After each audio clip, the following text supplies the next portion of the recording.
morning, everyone. My name is Jaala Hinchcliffe and I'm the Acting Secretary for the Department of Parliamentary Services. And it is my very great pleasure to MC this morning's proceedings. To begin with, I'd like to acknowledge country. I acknowledge that where we meet today has been the meeting place of the Ngunnawal and Ngambri peoples for thousands of years. I also acknowledge the cultures of any Aboriginal or Torres Strait Island people that are present here with us today. I know that you're busting too, so please join me in thanking again the Australian Girls Choir for such a lovely rendition of Ding Dong Merrily on High. It's just a little bit beginning to feel like Christmas, isn't it? We're going to hear some more from the Australian Girls Choir after our presentation this morning, so please stick around with us to hear them and help us get into the Christmas spirit. There will also be an opportunity to take photos in front of our gorgeous tree at the end of the event, so please stick around for that as well. So I'd like to warmly welcome you to the beginning of Christmas at Parliament House today. It is great to have you here with us. It gives me great pleasure to now welcome the Senator, the Honourable Sue Lyons, the President of the Senate, to speak to us. President.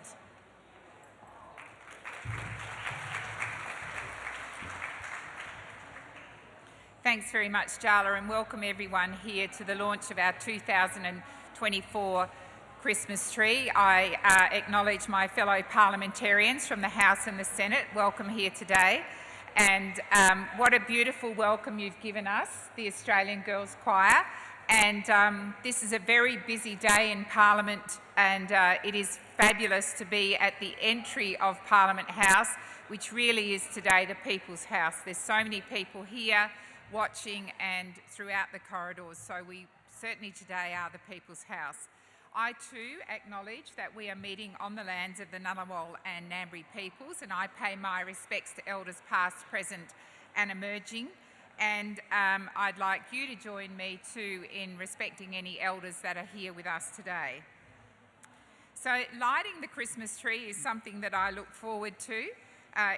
It's two things. It's heading towards break time for us and the holiday season, but it's also lighting up this magnificent tree which is standing behind me. So it's a very exciting time. Christmas at Parliament House features 14 wonderful school and community choirs performing throughout November and December, so make sure that you get along to listen to them, and you're launching that today, being our first choir. And we also want you to give generously to our two charities that we're funding. The other couple of things that we're doing is that anything you buy from the Parliament House gift shop will be gift wrapped, and once again our Early Childhood Centre, as a fundraising, which will also go to the charities, is producing Christmas paper, and that's available from the 25th to the 29th of November. So that would be a unique way to wrap your gifts in paper designed and coloured by our early childhood children in this building. So the charity that I'm happy to support this year is a charity called Murrup. And Murrup is the word for the spirit of the Wiradjuri people, who are the traditional owners of lands where the organisation is based in Melbourne. So it is a great honour for me to support this charity.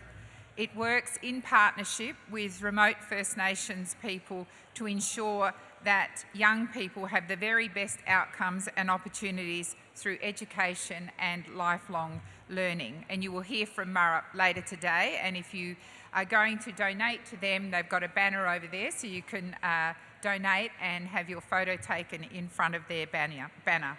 They provide opportunities for students and families and the broader community to actively engage with education. Murrup works to sustain the foundations these communities need to thrive in school and beyond. We're very excited to have Shelle Strickland, the CEO, here today, sitting there next to our speaker. And I want to welcome Shelle to tell you a little bit more about Murrup and its important work. So thank you very much.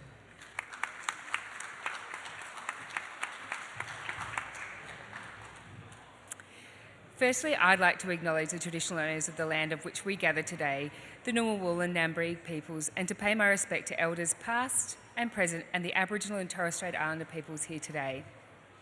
I would also like to honour the traditional owner groups of our 4 communities that Murup is honoured to serve: the Mambara, Boogaman, people of Palm Island, the Wodja Wodja, Gulngu, people of Woorabinda, the Yolngu, people of Gulawinku, and the Mantle Yupi and Tiwi peoples of Woorolmyanga.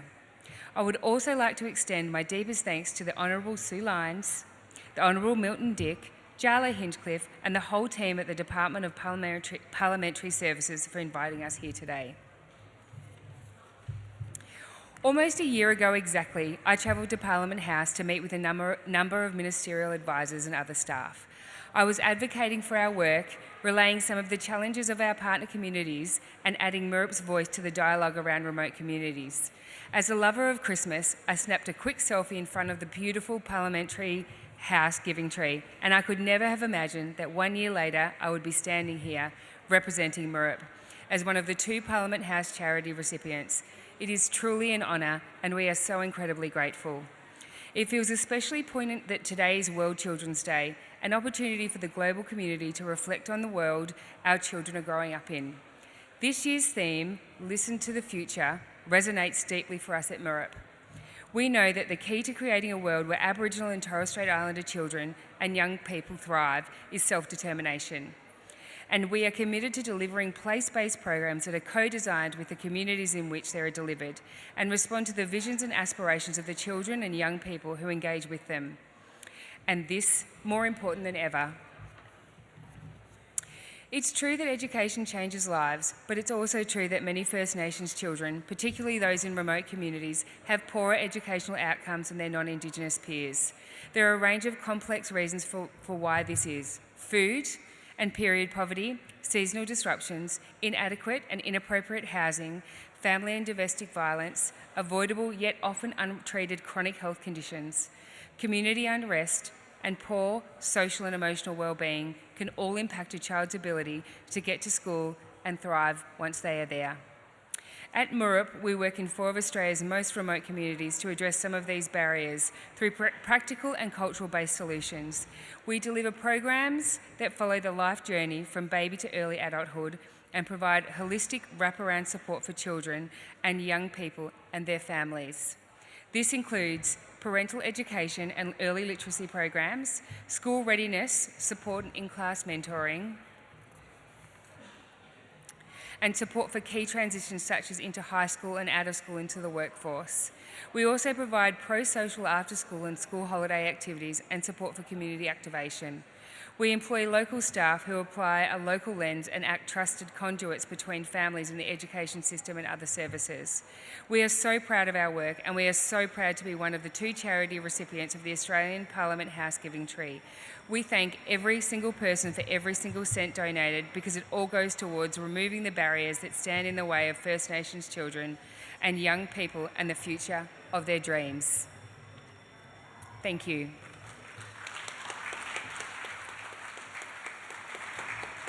Thank you so much, President, and thank you, Ms Strickland, for those words and for the wonderful work you do in support of First Nations young people. It gives me great pleasure now to welcome the Honourable Milton Dick MP, Speaker of the House of Representatives, to address you.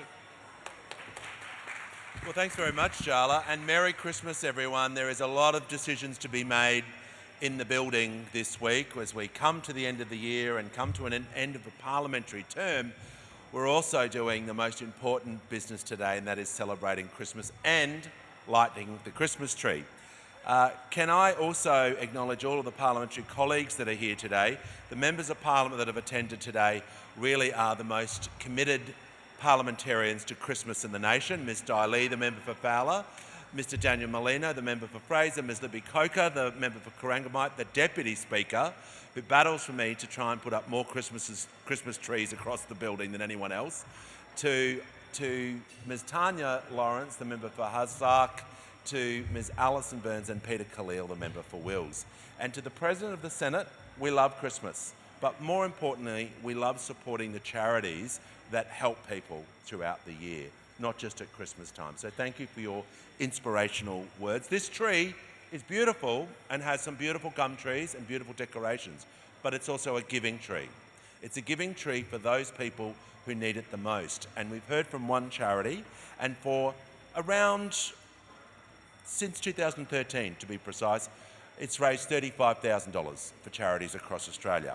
And the second charity that we'll be hearing from today, and one that I'm really pleased to support, is Teach for Australia. Teach for Australia are dedicated to developing leadership in classrooms and communities to ensure all children achieve their potential. And as my colleagues know, I spend a bit of time in classrooms as the speaker, and I couldn't have think of a more worthwhile charity to support at Christmas time, recognising our teachers who do so much in supporting and looking after the next generation of Australians. And for me, it's very personal with my sister being a teacher for over 38 years. So I'm so pleased that we're able to support for Teach for Australia. So Melodie, let's hear a little bit about the great work that you do. And before long, we will be lighting the Christmas trees and hearing from our beautiful choir. Merry Christmas, everyone.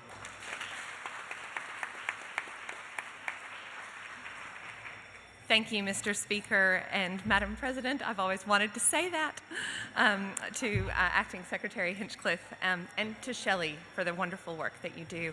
I too want to acknowledge that we're on the land of the Ngunnawal and the Ngambie, and to acknowledge that the work that MURUP does, that Shelle does, and that Teach for Australia does is ultimately about the future that our young people have, and that is ultimately about nation building. So thank you for your support of both of us.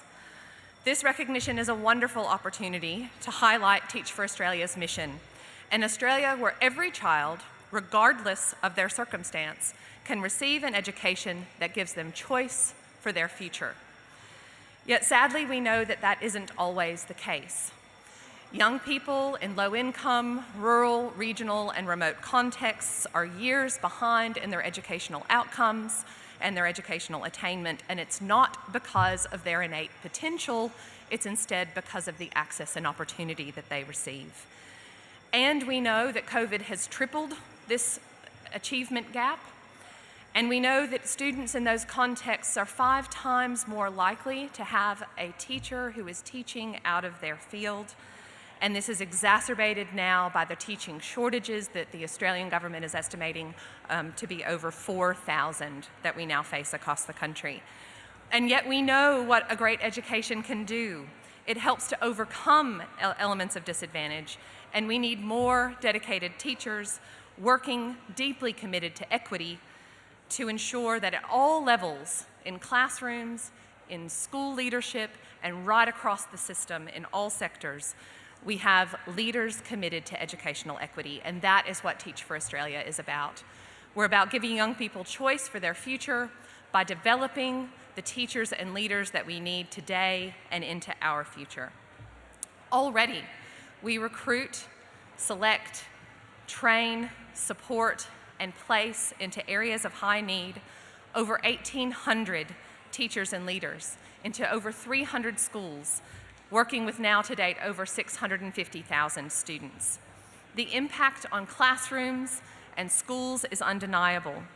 And just in this building, some months ago, we heard from Taylor, a Year 11 student from Cobram in regional Victoria, who shared the story of her interactions with her teacher, George, Mr. Allen, who was a former lab technician that Teach for Australia had found, brought into the teaching profession and supported, who she shared ignited her love of science, and in fact helped her understand what science even was.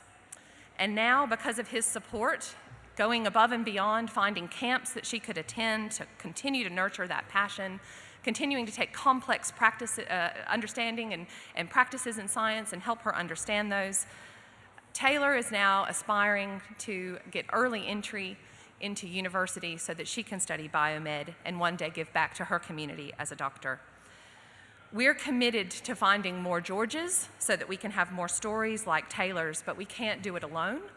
We absolutely need your support so that we can find more teachers for more schools and more students in need.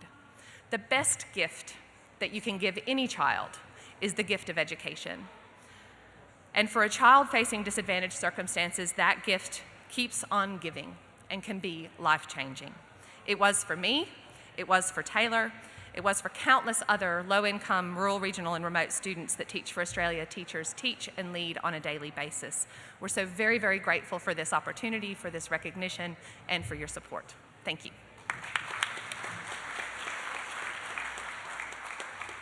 Thank you, Speaker, and thank you, Ms Potts-Rosevear, for those words and the work that you do in developing the leadership skills of our educators. Thank you. Can I now ask the official party to take their places for the ceremonial lighting of the Christmas tree?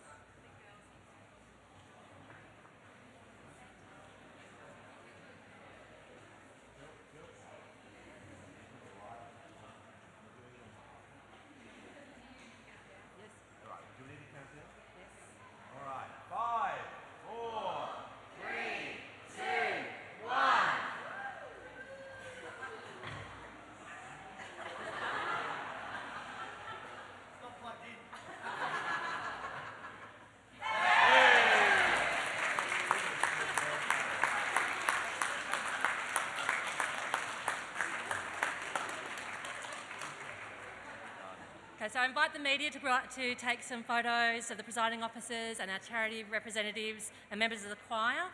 For members of the audience, please feel free to stay seated. There will be an opportunity for you to take photos before the tree in a moment, and the choir will be singing again to us in just a moment. Colleagues, come forward. Around the tree. We've got on the checklist to plug it in.